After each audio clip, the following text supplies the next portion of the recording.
Hey everyone, today we're diving into a special kind of story.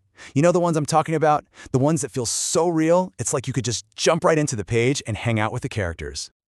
Yeah, those stories. The ones that feel like they could be happening right now, to you or your friends. We're going to break down what makes these stories feel so familiar, the kind that make you go, wow, that could totally happen in real life.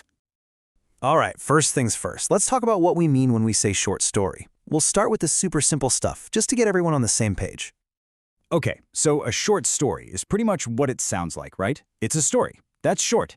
And it's made up, which is just another word for fiction. And narrative, that's just the way the story's told. So put it all together. A short story is a quick fictional tale. Okay, so now that we know what a short story is, let's kick it up a notch. What happens when we sprinkle a little bit of the real world into that story?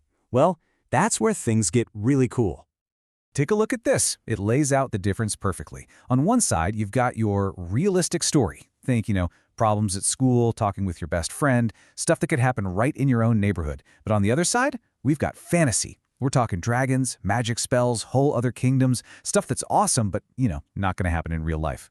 Realistic stories keep it grounded in what's actually possible. So that's really the heart of it. A realistic story is all about people, places, and problems that could actually exist in our world. The characters feel like people you've met, the setting feels like a place you could go, and the problems are the kind of things people really deal with. So, how do authors cook up one of these realistic stories? Well, you can kind of think of it like a recipe. There are a few key ingredients they always use to make it feel totally real and believable. And here they are, the three main ingredients. First up, you need believable people and places. Makes sense, right? Second, you need some real-life problems. And third, the story should touch on some big ideas about life. The stuff that really makes you think. All right, so every story, especially a realistic one, kind of follows a map. It's like a 5-step plan that takes you from the beginning to the end and makes sure the whole thing holds together. And this is that roadmap. Step 1 is the beginning, or exposition, where we meet everybody and see where the story's happening. Then comes step 2, the build-up, or rising action.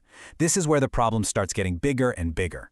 All of that leads to step 3, the big moment, the climax. This is the most exciting part. After that peak, things start to wind down in step 4, the falling action. And finally, we get to step 5, the end, or the resolution, where everything gets wrapped up. Okay, so we know what they are and how they're built, but why do these stories even matter? What's the big deal? Well, this is the really powerful part. Reading a realistic story is kind of like getting to walk around in someone else's shoes for a bit. We get to see how other people, even though they're not real, deal with problems that we might actually face in our own lives. It's a way for us to understand ourselves and the world around us just a little bit better. And at the end of the day, the author's goal is pretty straightforward. It's just what this quote says. They want to tell a believable, true-to-life story. That's it. They want to create something that feels honest and real, something that we can connect with. And that's really what it all comes down to. The coolest thing about realistic stories is that they remind us that everybody has a story. They help us open our eyes and see all the amazing real-life stories that are happening all around us every single day.